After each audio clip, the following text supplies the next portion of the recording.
Good evening and welcome to the design ethos of the new build and retrofit of the Garthy Annex building into a Garthy student village.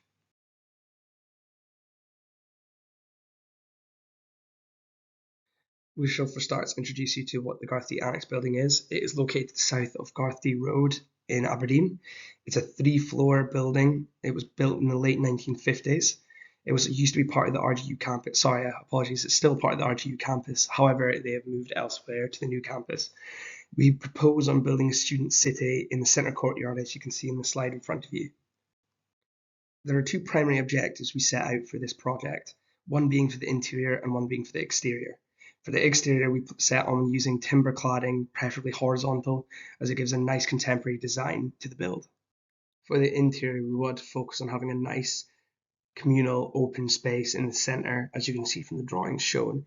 It kind of gives you a feel for what we were trying to go for. Here we have a Venn diagram of our sustainability points containing the most important factors to influence our design, as you can see from the ones in front of you. Just to give off some examples, environment, is it going to use natural light? Is it going to use light fixtures? What kind of materials are we going to use? What kind of environment are we trying to provide for the students? And as we delve in deeper, you can see between environment and social, is it bearable? What are the spaces going to be bearable to live in, work in? Like the lighting matters with that kind of thing. With all these matters combined, we get the exact target we'd like to reach with our sustainability. Here we have a location plan of all the access routes to reach to the site. We will delve into these more focused in the next few slides. This one is for vehicular access, yellow being for cars and blue being parking, which is actually quite a big issue here as the parking is quite limited. So this is something we should actually consider increasing to allow students to park for longer periods of time.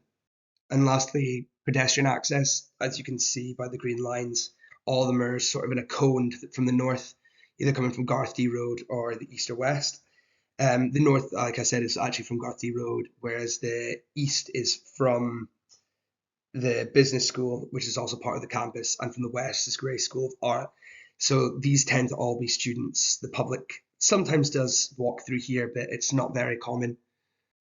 Just wanted to leave some examples here from the present studies. Here on the left, you can see the interior space we're trying to go for, as well as on the right, the sort of exterior look we're trying to go for. You can see them both being the open timber spaces that look very, very inviting to do work as well as socialize in for the students.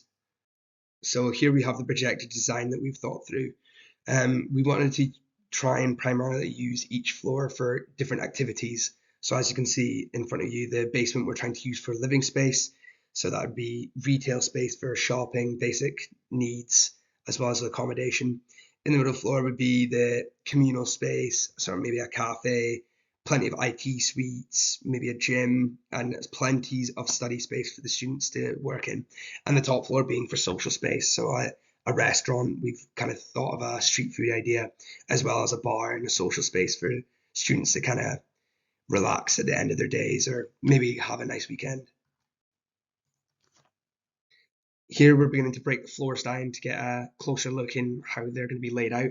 We tried to focus on the retail space being central in the middle, so it's almost like a focal point, whereas the accommodation would be around the outside to bring light into the rooms to avoid it feeling like a prison.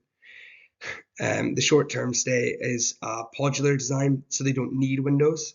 It would just be like 1 or 2 nights. It's just to have that option for the students to say if they were drinking on the top floor. So the ground floor is home to most of what goes on, as you can see. This is the study floor. So as you can see, annotated in the orange is the study space as well as the silent study space. We tried to keep that away from the cafe and communal area to avoid any loud noises and acoustic travel. Got a game room, a reception area, and social space. We've converted that from an old theatre into a sort of social theatre where group work could even be done. And here we have the top floor, which is essentially just the social floor. We've got a bar, street food area, plenty of communal seating, as well as a nice open green roof, which would be very inviting for students to hang around at and see the nice views off to the east.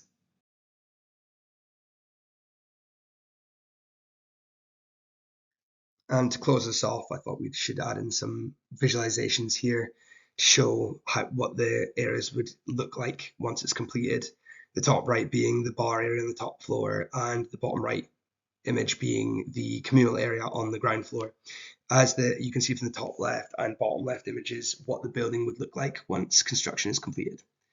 So thank you very much for listening.